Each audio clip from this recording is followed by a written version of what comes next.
Hi, Gavin. How are you? Are Hello, Hsiao-Ching. Nice to see you. you hanging in there? I am hanging in there. Yeah. Yeah, and it's about to get even better because we're making Gavin burgers. Yeah, something All everyone should learn. you have to tell everybody what a Gavin burger is. Well, it's my kind of iteration of the kind of Americana cheeseburger. It's just been something that I've been a fan of, and uh, I was as growing up, I was pretty adept at finding the cheeseburger on any menu. Didn't matter if it was Mexican or Chinese or whatever. There's always a cheeseburger on that menu on the back, and I was pretty good at finding those. And so I just have grown up enjoying them, and this is kind of my homage to all those kind of cheeseburgers. So it's hints at a little bit of all those things. Amazing. Well, let's get started then. What do I need to do first? All right. Well, we're going to get started with our special sauce. That is something that can usually be made ahead of time and benefits from some marination in the fridge for at least a couple hours. All And right. you do you said about 2 ounces of beef. Is that something that you figured out over time that 2 ounces is just the perfect size for these burgers? Yeah, keeping them small. My theory behind my burgers in general is that I would rather have two surfaces contacting the griddle, and so smaller patties is the way to achieve that. Two smaller patties pressed onto the grill, to me, adds more flavor than one patty kind of tossed back and forth on a grill trying to maintain a medium rare. Got it. So 2 ounces is 2.5 is kind of the small uh, portion that I really think is beneficial in burgers. So it's kind of a golf ball size. Exactly. Yeah. Yeah, yeah. And then you use 80/20, so just the having that fat content is good. It's kind of the magic number with cheeseburgers. You Mm, really don't want to go any lower in your fat content. I've tried it and have been kind of surprised at just how different they turn out. So it's really kind of that 20% is really key to it. got So I'm it. just go ahead and adding my mayonnaise and sour cream here, and I'm going to add my relish, and I'm going to add, this is a quarter cup of sweet relish, and then I'm going to add a little bit of dill relish as well. The thing I like about this recipe is it's something that can be kind of tweaked. All the ingredients and everything.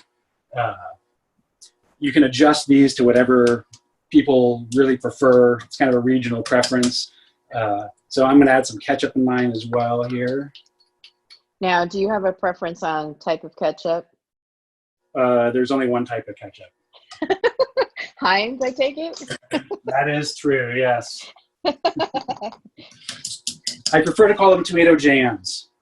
Ah, They're good, but I'm really partial to that.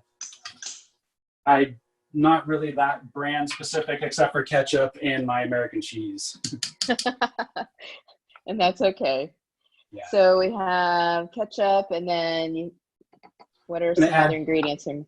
2 tablespoons of mustard and a little bit of sugar and a Okay. little bit of vinegar as well.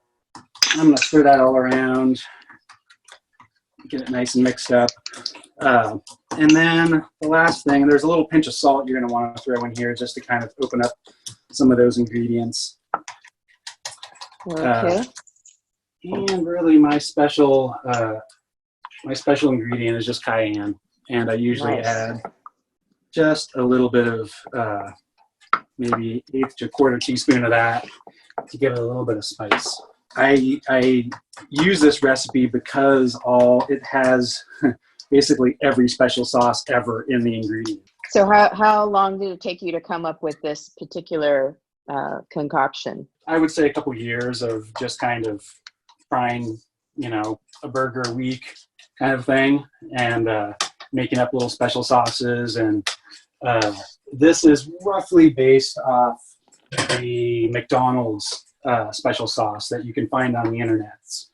So you have very specific suggestions for the type of bun. The Franz is it is just a simple classic, not too sweet.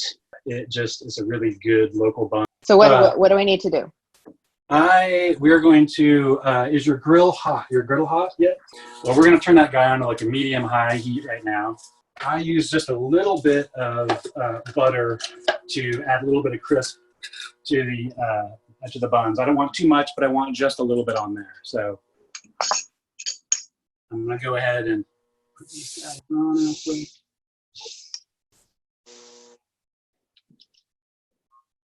Is it okay if I butter the buns themselves, or do I need to put it? Yeah, you can do it either way. I'm sticking the butter right on the grill right now and just toasting those guys up. In general, on these buns, I usually toast one side of the top buns, and then I will flip the bottom bun and toast both sides just to give it a little bit structure to the bottom of the guys. And so it looks like you also have a special grill back there. Yeah, that's this is what happens when you have too much time on vacation. You end up ordering stuff that you didn't really think you were going to order.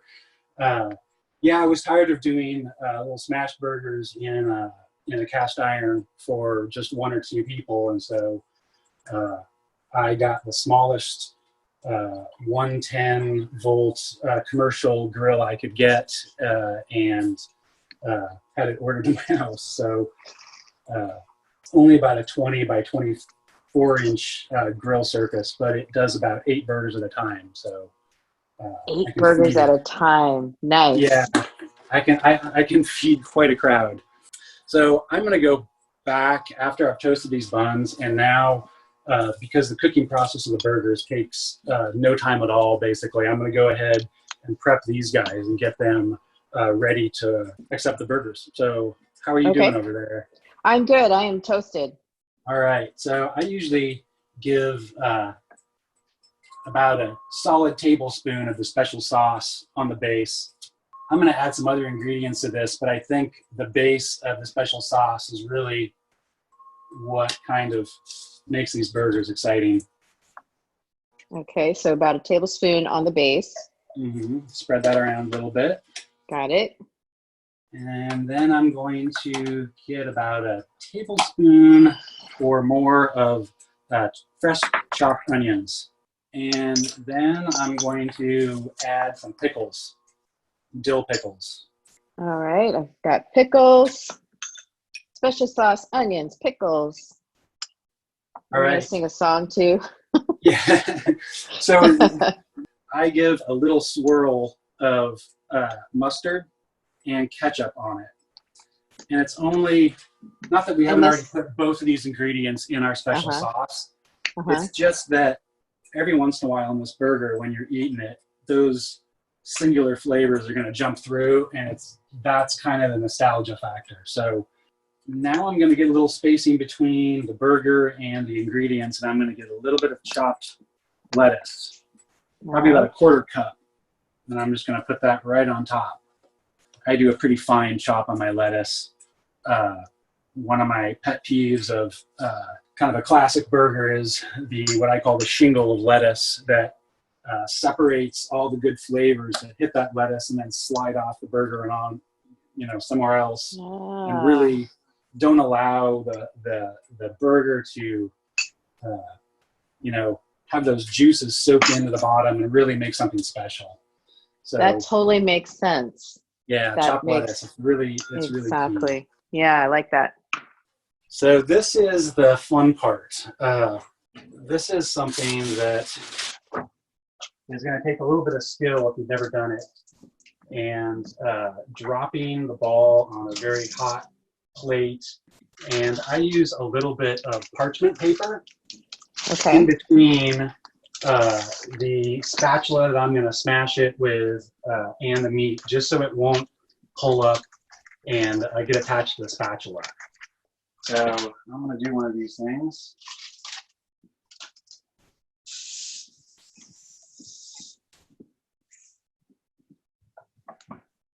I'm going to do 4 at a time here because I have 2 burgers.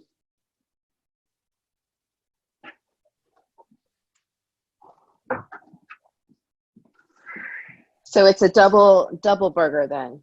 Yeah. Yeah.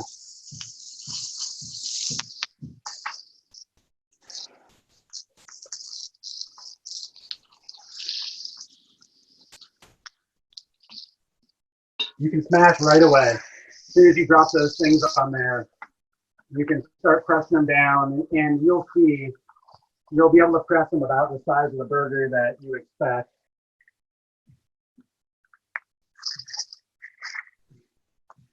Four and a half, 5 inches. How you doing? I'm good. So mine went on there for about 30 seconds. Uh-huh. And I'm about ready to flip them. I can see there's about 20% red left. And so I'm going to get my spatula and scrape underneath these guys.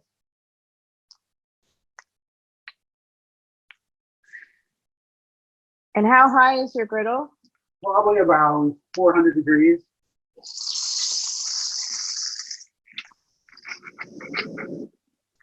So now I've flipped these guys.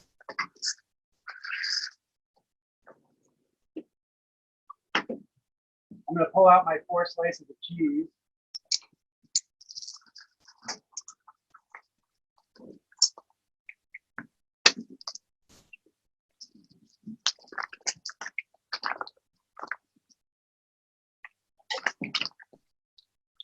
And I'm going to put a slice of cheese in between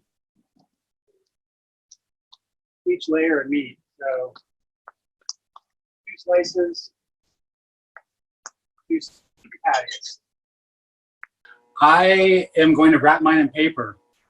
Okay. Because it is something that's a little special, and you can warm these in an oven that is really, again, going to make all the difference in the nostalgia factor.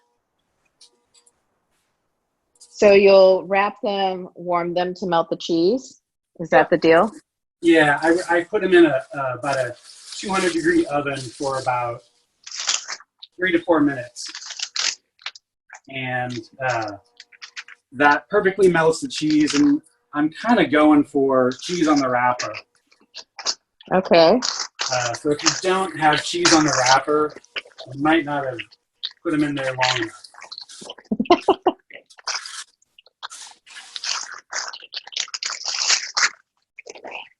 Are we allowed to eat it?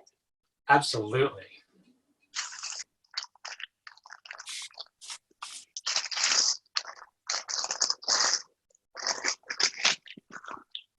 Let me take my first bite. How often do you get these burgers or make these burgers? I maybe once a week. How's that working for you? It's really delicious. I think I have ketchup all over my face. I might. Yeah. Good. A clean burger meal is not a good one. So is this your quarantine comfort food then? Mm-hmm. Yeah. Put that in fried rice. Fried rice? Yeah. That's a good combination. I like that. Oh my gosh. Well, thank you so much. This is great and delicious. And you can, if you omit the lettuce, you can freeze them and microwave them later. Huh. Yeah. And they still taste pretty good? They taste pretty good, yeah. Oh my gosh. Well, thank you so much, Gavin, for sharing this recipe. I can't believe you're willing to share this recipe, because everybody just talks about how amazing they are. And now I get to make them in my own home. Well, I might have left out a couple things in the special sauce, but oh, you left out some ingredients? Of course you did. But I'm not going to fault you for that. You know what? The one thing I want to say about that special sauce is they're all just ratios. Like every burger place you love just has their own ratio of basically those ingredients. Thank you very much, Gavin. Yeah, no problem. Enjoy. Thanks. We will see you next time. Yeah.